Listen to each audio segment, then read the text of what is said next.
शुरुआत होती है 1984 के दंगों से, एक ऐसा काला अध्याय जो भारत के इतिहास में सबसे खतरनाक सांप्रदायिक हिंसा के रूप में दर्ज है। इस दंगे में हजारों निर्दोष सिखों का कत्ल किया गया, उनके घर जलाए गए और उनके परिवार हमेशा के लिए उजड़ गए। लेकिन सवाल ये उठता है कि 40 साल बाद भी क्या अब जाकर इंसाफ मिला है? हाल ही में दिल्ली की एक अदालत ने कांग्रेस के पूर्व सांसद सज्जन कुमार को दोषी ठहराया है। इस मामले का क्या मतलब है और ये इंसाफ इतनी देरी से क्यों मिला? आज हम स्टेप बाय स्टेप पूरी कहानी को समझेंगे, इस केस के हर पहलू को जानेंगे और कुछ ऐसे अनसुने फैक्ट्स भी बताएंगे जो शायद आपने पहले कभी नहीं सुने हों। 1984 में जिस दिन दंगे हुए उस दिन क्या हुआ था? 31 अक्टूबर 1984 देश की प्रधानमंत्री इंदिरा गांधी की हत्या उन्हीं के सिख बॉडीगार्ड ने कर दी। वजह ऑपरेशन ब्लू स्टार। इस ऑपरेशन में भारतीय सेना ने अमृतसर के स्वर्ण मंदिर में घुसकर सिख उग्रवादियों को मार गिराया था और इस हमले में सिख समुदाय नाराज था।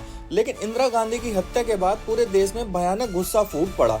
अगले ही दिन 1 नवंबर 1984 को दिल्ली, कानपुर, भोपाल और कई अन्य शहरों में सिखों के खिलाफ हिंसा शुरू हो गई। दंगे अचानक नहीं हुए बल्कि सुनियोजित तरीके से कराए गए थे। सिखों की दुकानें और घरों को निशाना बनाया गया। गली गली में भीड़ इकट्ठा होकर खून का बदला खून के नारे लगा रही थी। लेकिन सबसे बड़ा सवाल, इन दंगों के पीछे कौन था? सज्जन कुमार उस वक्त कांग्रेस पार्टी के नेता थे और दिल्ली में उनका काफी प्रभाव था। आरोप है कि उन्होंने खुद दंगाइयों को उकसाया, पुलिस पर दबाव बनाया कि वे कार्रवाई न करें और सिखों के खिलाफ नफरत भड़काने वाली स्पीच दी। गवाहों ने कोर्ट में बयान दिया कि सज्जन कुमार ने भीड़ से कहा था सिखों को जिंदा जला दो, इसलिए उसका नाम 1984 दंगों के मास्टरमाइंड्स में शामिल किया गया था। लेकिन क्या उनके खिलाफ सबूतों के बावजूद इंसाफ मिला? सोचिए, 40 साल लग गए इस केस में फैसला आने में। 1984 में दंगे हुए, एफआईआर तो दर्ज हुई लेकिन कार्रवाई नहीं हुई। 2005 में मनमोहन सिंह सरकार ने पहली बार माना कि इन दंगों में नेताओं का हाथ था। 2018 में सज्जन कुमार को उम्र कैद की सजा मिली, लेकिन ये सिर्फ एक केस था। जब 2024 में एक और केस में कोर्ट ने उन्हें दोषी ठहराया। इस बार मामला था जसवंत सिंह और उनके बेटे तरुणदीप सिंह की हत्या का। गवाहों के मुताबिक सज्जन कुमार ने भीड़ को उकसाया और कहा कि सिखों को खत्म कर दो।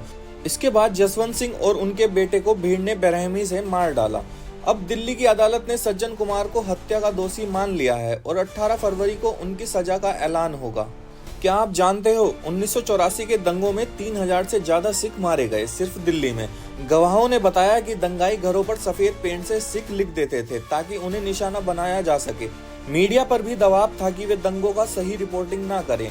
कई नेताओं के नाम एफआईआर में आए, लेकिन उनमें से कई आज भी आजाद घूम रहे हैं। तो अब सवाल ये उठता है कि क्या इंसाफ सिर्फ नाम के लिए हुआ या बाकी दोषी कब सजा पाएंगे? क्या ये इंसाफ पूरा हुआ? क्या 40 साल बाद भी सिखों को पूरा इंसाफ मिला?